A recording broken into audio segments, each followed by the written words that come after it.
Muy buenas tardes, soy José Manuel Panero y damos comienzo a un nuevo programa de Salud y Sociedad. Hoy vamos a hablar de una especialidad quizás no tan conocida, pero que sí cada vez está cogiendo muchísima más importancia precisamente por los efectos que tiene. Hoy vamos a hablar de adicciones, de todo tipo de adicciones, a sustancias, a nuevas tecnologías, un poquito a todo. Y para eso, pues la verdad es que hemos traído una invitada de excepción. Hemos traído a la doctora Marisa Celorrio. Muy buenas tardes. Hola, buenas tardes. Ella, bueno, pues es creadora de las unidades de conductas adictivas de Castilla y La Mancha, presidenta de la Asociación de Médicos de Adicciones y Patología también de Castilla-La Mancha. Y bueno, pues dado que su origen es cántabro, pues ahora la tenemos por aquí, por nuestras tierras, con un gabinete y bueno, pues poniendo en práctica todos los conocimientos. La primera pregunta sería, bueno, ¿cómo comenzó tu interés por el mundo de las adicciones? Pues fue un poco de pura casualidad, haciendo un máster de salud pública y administración sanitaria aquí en el Instituto Cántabro de la Salud. Yo estudié medicina aquí en Santander, soy de Santander. Pues el trabajo de fin de máster era sobre los consumos que había en los chicos de las aulas ocupacionales. Y la verdad que desde la salud pública y desde este trabajo que hicimos en bastante profundidad de fin de máster, pues sí descubrí un mundo que luego además, cuando ya voy a Castilla-La Mancha a trabajar, pues bueno, a nivel de la gestión se necesitaba un poco de experiencia en este campo y a partir de ahí empieza todo. Reconozco que al final me apasiona y yo creo que hasta estoy un poco enganchada a mi trabajo. Al final hay un poquito de adicción Sí, ahí. hay un poco, hay un poco. La primera pregunta que se me ocurre es ¿cuándo algo, es decir, se puede considerar adicción? Es decir, más allá de que algo te guste, de que algo te pueda hacer experimentar sensaciones, ¿cuándo algo es adictivo? Sí que desde el punto de vista profesional diferenciamos entre uso, abuso y dependencia. Yo con los pacientes lo explico mucho que es como una especie de escalada realmente, ¿no? Pero es una escalada que no siempre tiene que darse, es decir, todos en algún momento hemos utilizado igual el alcohol y sin embargo no hemos llegado a tener un problema con él. Pero sí que en el momento en que la sustancia que sea empiece a formar parte de nuestra vida de una manera ya más necesaria de la que nosotros quisiéramos utilizarlo. Empezamos a tener la necesidad de consumirla, a ocupar mucho tiempo en pensar en ella o en utilizarla o en conseguirla. Y desde luego si empezamos a tener ya lo que llamamos síndrome de abstinencia, y el síndrome de abstinencia puede ser físico, con síntomas físicos o psíquicos, de que en alguna circunstancia echemos en falta esa sustancia, a partir de ahí, esa sustancia o esa conducta, porque luego explicaremos que hay diferentes tipos de adicciones, a partir de ahí, si nos genera la conducta o la sustancia un problema, evidentemente estamos ante una adicción. Pues casi que me has facilitado la siguiente pregunta, sería hablar un poquito de qué tipo de adicciones hay. Sí, podemos hacer diferentes clasificaciones. Una sería la clasificación que hablamos de adicciones a sustancias y adicciones sin sustancias, que esas serían las adicciones comportamentales. Dentro de las adicciones a sustancias sí que tendríamos que hacer la diferenciación porque no todas las drogas son iguales, no todas afectan de la misma manera. Y entonces la forma más fácil, yo creo, de que todos entendamos y de poder hacer esta diferenciación es según cómo afectan al sistema nervioso central, dependiendo de si son estimulantes del sistema nervioso central, depresores o perturbadores del sistema nervioso central. Estimulantes, pues sería la cocaína, las anfetaminas, todas las drogas de síntesis, la cafeína, la nicotina, estarían estimulantes. Depresores del sistema nervioso central, que hacen un poco lo contrario, pues estaría el alcohol, los opiáceos, las benzodiazepinas, los hipnóticos, y luego los perturbadores del sistema nervioso central estarían principalmente la marihuana, el hachís, es el cannabis, estaría también el LSD, que serían un poco los tripis dentro del argot, y entraría, bueno, pues algún tipo otro de inhalantes o algún otro tipo de sustancia que son perturbadores del sistema nervioso central. Las adicciones comportamentales ya son conductas, por eso antes cuando se trabajaba en adicción se hablaba de equipos de atención a drogodependencias y se modificó en unidades de conductas adictivas, porque Claro. se amplía mucho más, ¿no? En las adicciones comportamentales, pues la adicción al trabajo, la adicción a las compras, a internet, a móviles, a redes, al juego, afectivas, es decir, ahí sería un campo muy amplio, porque además, según las nuevas tecnologías y las nuevas, a veces, modas o costumbres o conductas que van saliendo incluso del ocio de los chavales jóvenes, a partir de ahí se pueden ir generando una serie de conductas comportamentales adictivas. De estas adicciones de las que hablamos o incluso conductas, ¿cuáles son las más habituales que os encontráis en el día a día del gabinete? Pues hombre, yo en la consulta, en el día a día, claro, la verdad es que yo llevo trabajando ya 27 años en adicciones, entonces lo que sí que vemos es que todo esto ha ido cambiando. Claro. Ha ido cambiando. Lo que yo veía hace 27 años era principalmente heroína y alcohol, y prácticamente no veíamos la cocaína. La cocaína, nos decían a los profesionales de adicciones, formaros en la cocaína, que en Estados Unidos hay mucha cocaína. Y aquí igual venía uno cada 3 meses, un paciente nuevo cada 3 meses. Claro, la realidad actual es absolutamente diferente, porque efectivamente los patrones de consumo han ido cambiando. Entonces, ahora lo que en el día a día más observo en consulta es adicciones a cocaína asociadas a alcohol, adicciones a alcohol, y luego sí que está viniendo gente joven con problemas ya serios, importantes, con además consecuencias serias del consumo de cannabis, y sobre todo también está empezando a venir mucho de adicción de ludopatía o juego online o apuestas deportivas. La verdad es que sí, está cambiando y la verdad es que es un mundo que en muchas de sus facetas es francamente desconocido. Hablábamos de adicción a sustancias y efectivamente que no todas las sustancias, primero, se comportan de igual manera, es decir, tienen las mismas o generan los mismos comportamientos en quien las consume. Entonces, podríamos hablar un poquito de las diferencias entre, bueno, cuáles son los comportamientos derivados de tomar pues, heroína o cocaína o cualquiera de estas sustancias. Sí que la diferenciación, así por no ponerme muy técnica, ¿no?, que se entiende, pero bueno, a veces es inevitable. La diferenciación que además yo les explico a los pacientes siempre, porque sí que creo que cuando alguien viene a tratamiento tiene que conocer muy bien lo que le pasa, porque para poder enfrentarse a ello tiene que saber qué es lo que ha pasado y lo que puede venir por delante. Hay que diferenciar entre efectos físicos y efectos psicológicos. Y luego hay que diferenciar entre las consecuencias a corto plazo y las consecuencias a largo plazo. Porque esa es la paradoja, es decir, Claro. Yo bromeo muchas veces con mis pacientes y cuando he dado cursos o clases a compañeros médicos de familia o de otras especialidades, donde yo les explico que mis pacientes ni son masoquistas ni son los más tontos de cada casa. Es decir, son personas absolutamente normales que han desarrollado esta enfermedad, porque la adicción es una enfermedad. Lo que pasa es que esa es la clave. Las consecuencias a corto plazo, el paciente a veces las utiliza como incluso que le está aportando algo positivo. Alguien que es muy introvertido, muy tímido y que consume algo de alcohol y empieza a relacionarse mejor en ciertas edades, pues sí que lo vive como que le está aportando pues esa desinhibición que necesita, esa forma de ayudarle a comunicarse. Pero claro, esa es la trampa, porque, por ejemplo, yo diría en los bloques así más importantes, la cocaína es un estimulante y como estimulante las consecuencias sí que al principio es, bueno, me provoca un poco de ansiedad, pero también me quita el sueño, con lo cual también puedo estar de fiesta más tiempo o trabajando más tiempo. Hay ciertas profesiones que utilizan mucho la cocaína o las han utilizado en algún momento de su vida, pues porque igual son jornadas largas de trabajo y es una manera de que te tiene despierto. ¿Qué ocurre? Que a medio y largo plazo empiezan a aparecer consecuencias físicas, por ejemplo, con la cocaína. Pues bueno, desde infecciones a nivel nasal importantísimas, desde los senos frontales, he visto infecciones dificilísimas de solucionar. Evidentemente el tabique nasal lo pierden, hay sangrados nasales importantes, al principio parece que no es importante, manchan un poco la almohada, luego van en aumento. Por supuesto, también a nivel del sistema nervioso central la cocaína te está provocando alteraciones vasculares, a nivel cardíaco te está provocando problemas que puede desarrollar un infarto de miocardio. Hace años, en gente joven que les daba un infarto, pues no les hacían controles de orina tóxicos en urgencias. Ahora ya hacen controles de orina tóxicos, porque puede ser una de las causas que desarrolle un infarto agudo de miocardio. A más largo plazo, sobre todo la parte... Y luego no...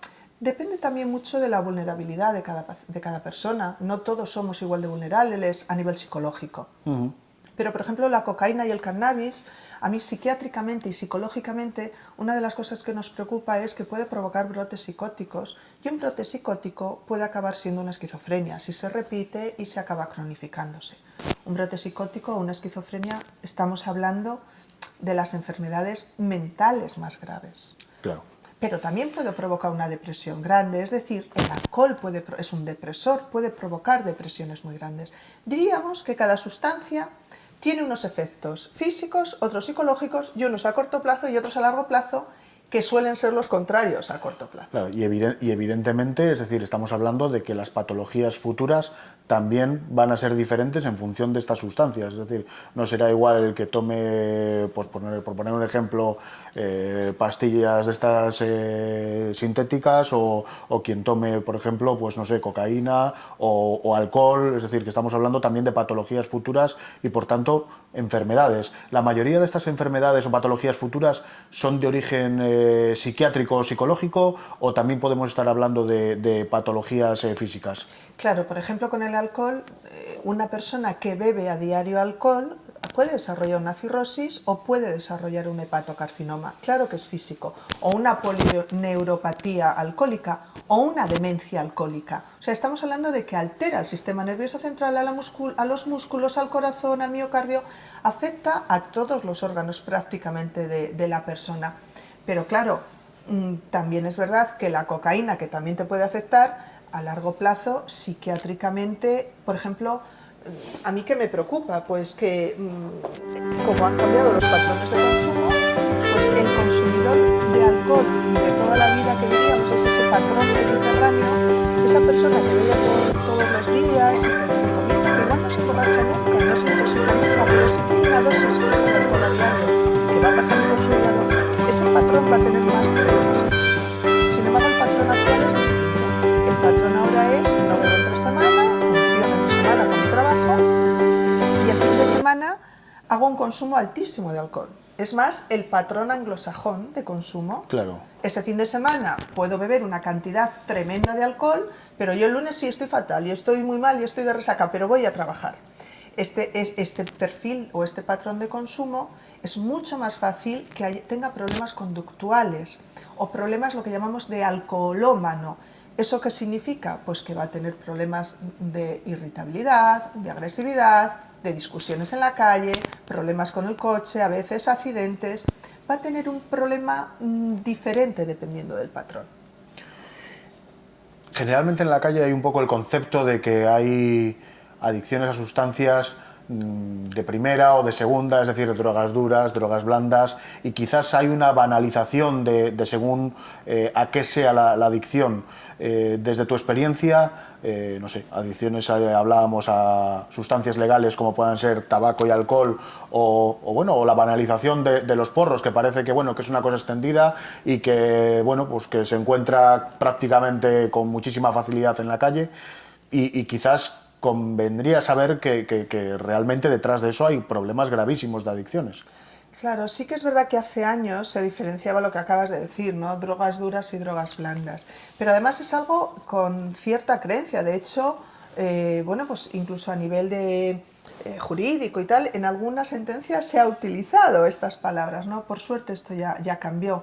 Porque sí que es verdad que, claro, mi pregunta es: ¿cuál es la droga dura o la droga blanda? Si tú fumas tabaco y acabas desarrollando un cáncer de pulmón, ¿es una droga blanda por ser legal?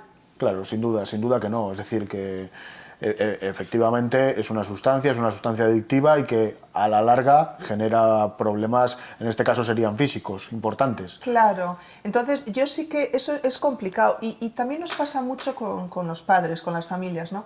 Cuando viene con el chico igual o la chica a tratamiento o a pedir información y dice: bueno, pero no hemos pasado a mayores, solo fuma porros. Porque además está muy normalizado, realmente es algo que está muy normalizado. Claro, yo la semana pasada he visto a un chaval que efectivamente solo fuma porros, no hace más cosas a lo largo del día. Su día es fumar porros. Ha dejado de estudiar, está desmotivado, está, para mí, con una depresión asociada porque no tiene ganas de hacer nada, no tiene motivación ninguna para hacer nada que un chaval de esas edades haría para disfrutar y para pasarlo bien. Él lo que hace es o fumar porro con los amigos O llegar a su casa y que pasen las horas tumbado en su cama y escuchando música. Claro, eso pues sus padres tienen que entender que eso no es solo porros, eso es un problema mayor. También es verdad, y perdón, porque sí que quiero también puntualizar que tampoco hay que dramatizar, ¿no? Porque sí que a veces podemos correr el riesgo de decir, bueno, esta juventud, esta sociedad, no. Yo creo que se tiene mucha información y que también tenemos una juventud muy sana, es decir, también tenemos unos jóvenes que tienen inquietudes, que tienen motivación, que son solidarios, que se apuntan a ONGs, que tienen ganas de hacer deporte, de hacer actividades en el campo. Yo creo que eso también existe. Sí, y por fortuna, mucho más, ¿no? Es decir, y también es verdad que hay chavales que han podido experimentar en un momento determinado, pues bueno, pues en cierta edad, de una manera más experimental, algo ocasional, algo, bueno, junto con el ocio, pero algo puntual, se han dado cuenta que esto no es lo que les interesa en su vida y lo han dejado. Tampoco toda persona que ha tomado contacto en un momento con una sustancia es un drogadicto, tampoco es eso. Hablabas de que, por ejemplo, comentarios de los padres de solo fuma porros.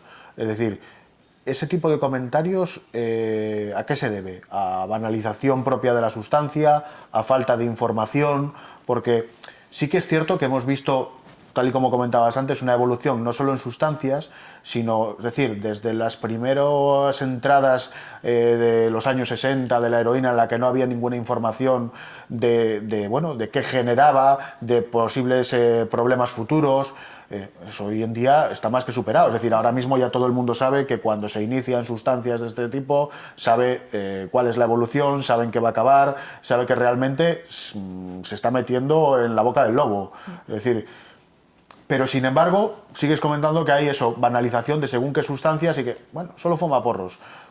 Quizás haría falta más información aún todavía pues para no sé, no caer en esos tópicos de drogas duras y drogas blandas, como decíamos hace un momento.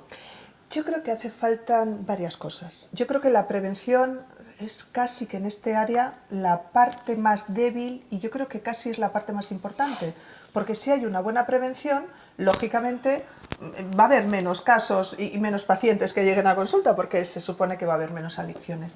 Yo creo que la prevención realmente es la que está un poco coja, pero también es verdad que no es fácil, porque también se han hecho muchas campañas de prevención. Yo sí que pienso que en la prevención, primero la información es importante, pero no solo, porque es verdad que se tiene mucha información. Yo también creo que hay que saber conectar con los jóvenes, hay que saber llegar esa información bien. Cualquier persona no puede dar esa información. Sin duda. Tiene que ser desde ámbitos muy concretos. Yo creo que desde la escuela, desde el instituto, desde los colegios, es decir, yo creo que los educadores tienen que estar muy bien formados y lo mismo que dan educación vial, en algunos momentos existen ya programas de educación para la salud y dentro de la educación para la salud hay un apartado de adicciones o de consumo de sustancias. Pero yo sí que creo que eso se tendría que potenciar un poquito más. Yo también pienso que a nivel comunitario, mira, por ejemplo, yo he dado muchas charlas a veces a las AMPAs, han pedido muchas veces información y además han pedido información los padres para no solo tener la información de las sustancias, que bueno, saben lo que existe, sino de cómo actuar con sus chicos en algunos momentos, de cómo hay que transmitirles, porque a veces el meter el miedo, el asustar, yo el otro día, por poner casos concretos, ¿no? El otro día me decía una madre, no entiendo cómo mi hijo ha llegado a consumir drogas, no lo entiendo, porque toda la vida le dije, qué malos son las drogas, no se te ocurra, hijo mío, nunca consumir drogas. Claro, yo me quedo muy seria y le digo a la señora, le decía a la señora, pues ese ha sido el problema. Y se me queda mirando, ¿cómo que ese es el problema? Ese ha sido el problema, que usted toda la vida le dijo a su hijo qué es lo que tenía que hacer. En el momento en que su hijo se encuentra ante una situación en la que tiene que tomar una decisión y su madre no está, es muy complicado. Evidentemente caricaturizaba un poco y luego le explicaba a la señora que ella desde luego, desde su buena voluntad, hizo todo lo que tenía que hacer y más. Pero sí que es verdad que a veces es desconocimiento, es no saber transmitir cómo el chaval tiene que tomar decisiones ante la presión del grupo, cómo el chaval tiene que decir que no ante algunas situaciones. A veces es más importante educar en valores, educar en otro tipo de conductas, de responsabilidad, de saber cómo actuar en ciertas situaciones, que dar mucha información de lo malas que son las drogas. Pongámonos, por ejemplo, en el lugar de unos padres que empiezan a observar pues, conductas poco frecuentes o no habituales en su hijo. Es decir, ¿qué conductas serían las que tendrían que encender la luz de alarma de esos padres para empezar a pensar que detrás de eso puede haber un problema de adicción o algo que realmente pueda suponer un problema? Y la siguiente pregunta sería, si realmente lo confirman, ¿cuáles serían los primeros pasos que tendrían que dar para tratar de darle solución?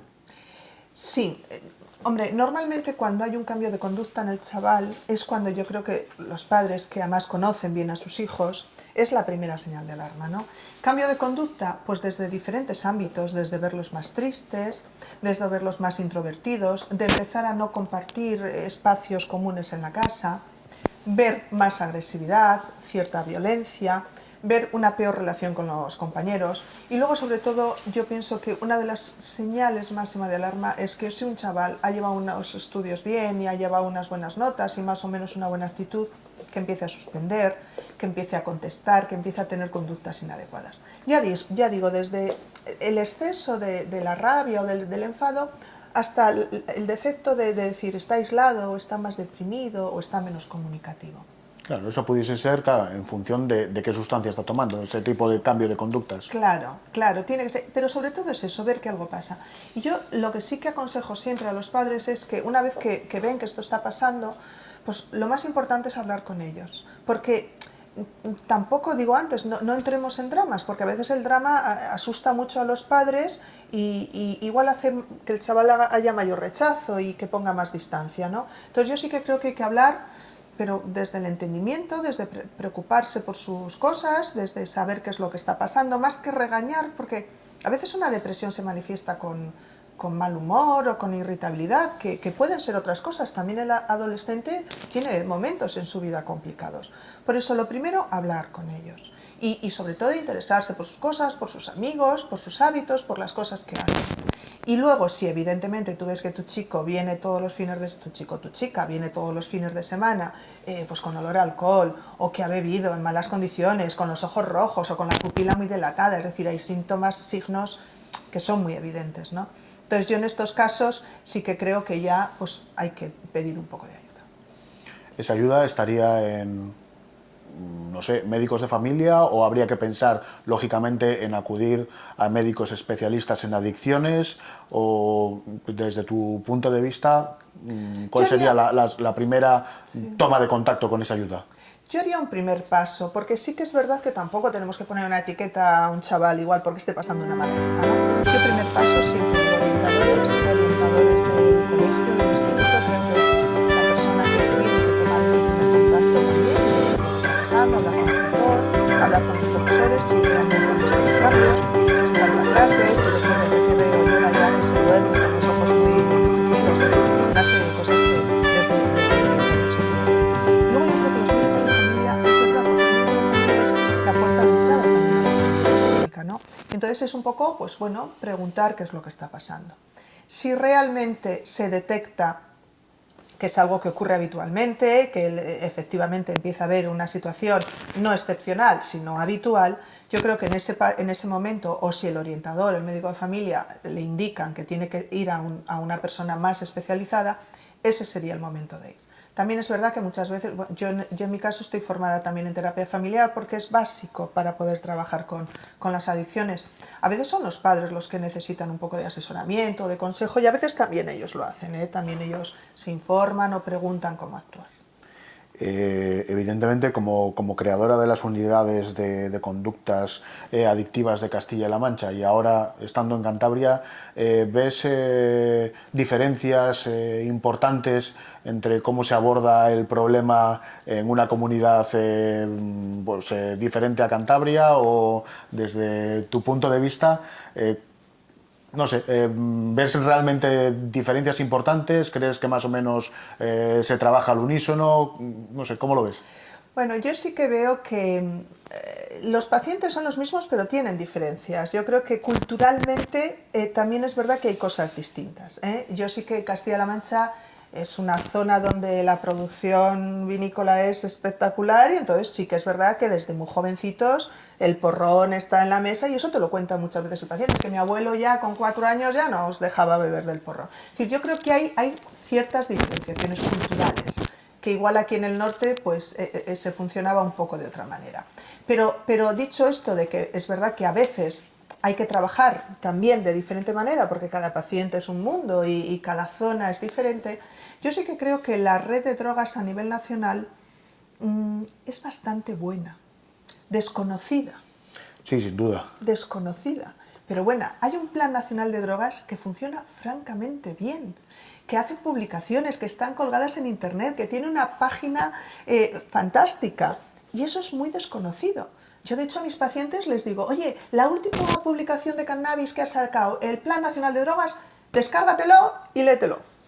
Es un librito, es un manual pequeño donde da un montón de información. Es decir, a nivel nacional creo que es una muy buena red. Yo he tenido el privilegio de formar parte en algún grupo de trabajo a nivel nacional para hacer la estrategia nacional de drogodependencias y en salud mental. Bueno, pues en el grupo de alcohol, sobre todo, es donde yo participé. Y soy consciente de que nos han hecho trabajar y que nos hemos juntado grupos de expertos a dedicarle horas. Los planes regionales de drogas, yo he vuelto a Santander hace un año, ¿no? Con lo cual año y medio, con lo cual es verdad que además he vuelto ahora ya desde un recurso privado, con lo cual no conozco tanto la red pública, pero compañeros de facultad y buenos amigos míos trabajan en la red pública como médicos de adicciones, con lo cual sí que a través de ellos sí que conozco también cómo han ido funcionando, porque durante todos estos años en los congresos nacionales e internacionales nos hemos encontrado y creo que es una buena red que está aquí en Cantabria, está integrada en primaria. Sí que es verdad que en otras autonomías está dentro de salud mental o también en la Comunidad Valenciana también está en primaria, es decir, en unas autonomías, pero lo importante es que en algunas autonomías ni siquiera forma parte de la red pública sanitaria, es decir, forma parte igual de Diputación o forma parte de Cruz Roja, es decir, incluso están en ONGs. En Cantabria está dentro del Servicio Cántabro de Salud y yo creo que eso es un privilegio. El médico de familia puede derivar al especialista y es otro privilegio, pero sí que tengo la sensación que en Castilla-La Mancha es una red que se conoce mucho por los compañeros, se valora mucho y se respeta mucho. Y no lo tengo yo tan claro que aquí se conozca tanto, fíjate. Esa es mi sensación. Creo que no se conoce evidentemente tanto como tendría que conocerse. Recordar a todos nuestros televidentes que estamos con la doctora Marisa Celorrio, médico especialista en adicciones, y que bueno, la vamos a dar un pequeño descansito y nos vamos a publicidad. Muchas gracias.